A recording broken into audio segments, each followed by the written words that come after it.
welcome back. I am Veronica Mosha, founder of Wedding Packages NYC, and I am here today to give you answers to some of your wedding questions for New York City.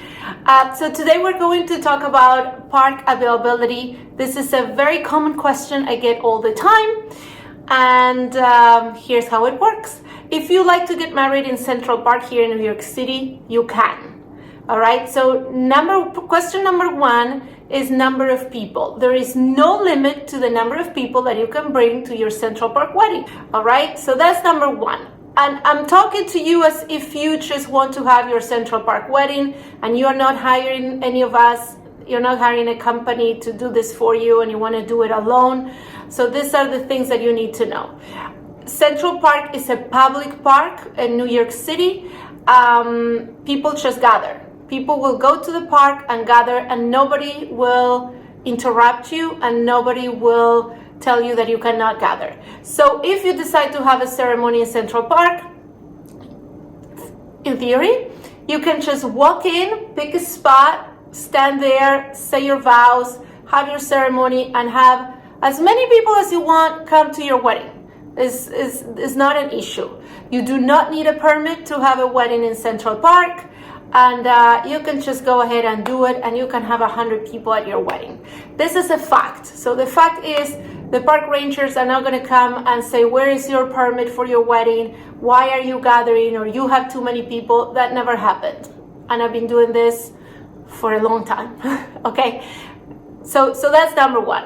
I know there's some companies out there that will charge you differently depending on the number of people that you have at your wedding.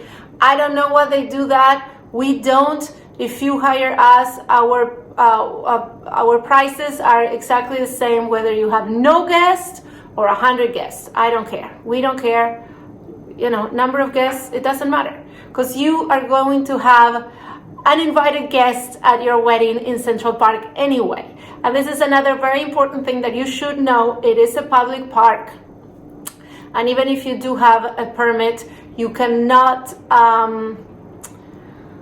avoid to have tourists and bystanders and people just passing by and gathering and stopping and watching you get married. You know, it may happen.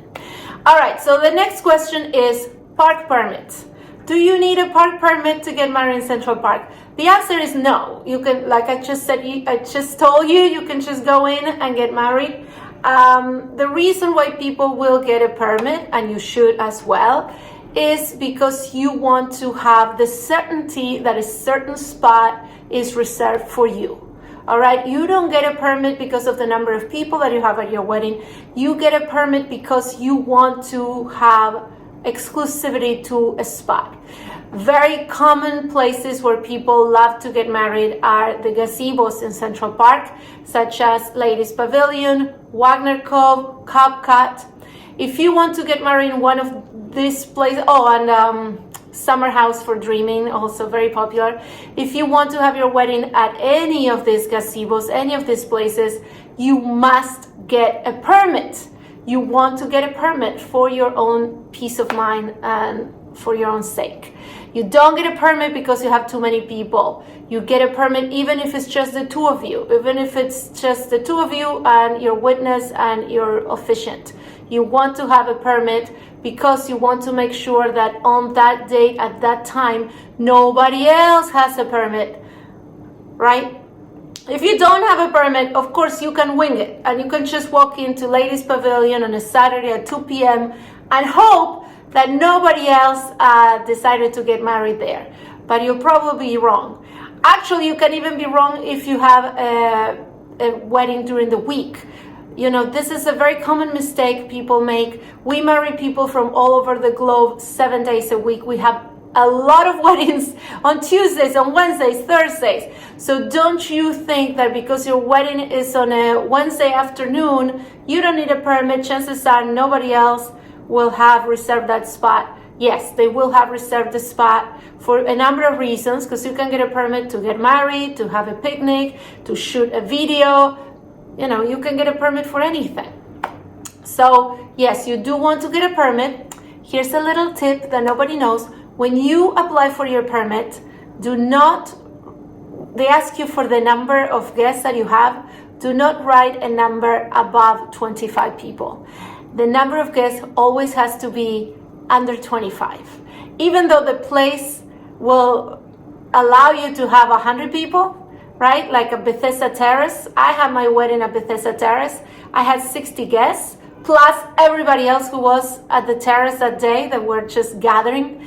But when I applied for my permit and I put 50 people, they wrote back to me and they said I'm not allowed to have 50 people. Maximum was 25. So of course I changed it to 25, but then I still got 60 people at my wedding. So you have to lie when you apply for your permit, just say 25, but nobody cares. Central Park availability. All right. Central Park is always available. As I said before, you can go in and find a spot that is free and you get married. You have your ceremony, all right?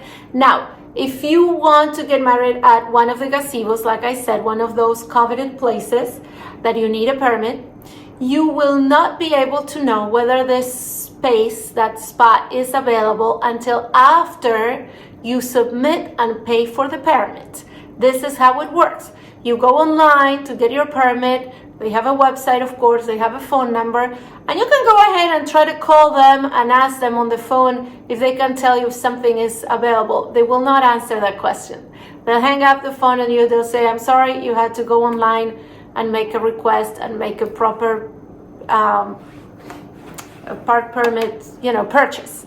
So the same goes for us. If you like us to host your wedding, we do it. We're happy to do it, but you have to know that we have no way of knowing if a certain spot is available until after we request the permit. And those permits are first come, first serve, and people sometimes they order their permits a year in advance. Permits become available in November of the year before. So if you want a permit for 2023, they became available on November 9th of 2022. And a lot of us already ordered a bunch of permits on that day.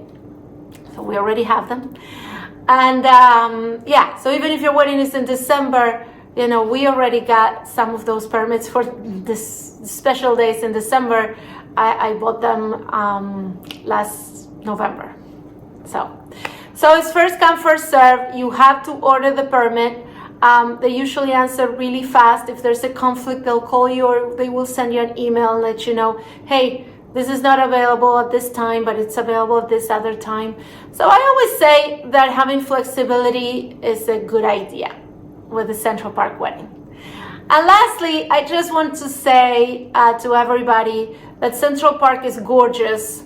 And even though there are some spots that are obviously very popular and maybe more desirable for weddings, the truth is that you can't go wrong anywhere that you go in Central Park. It's gorgeous.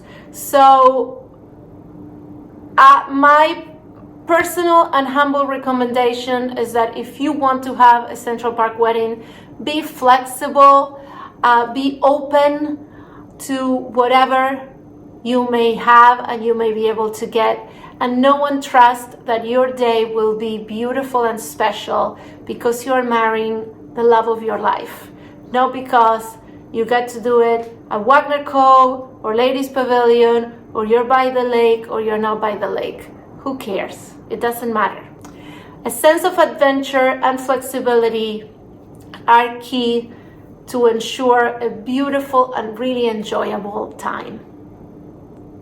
If you like Wedding Packages NYC to handle all your wedding needs, please click below, check out our wedding packages, and don't hesitate, hire the best. All my love.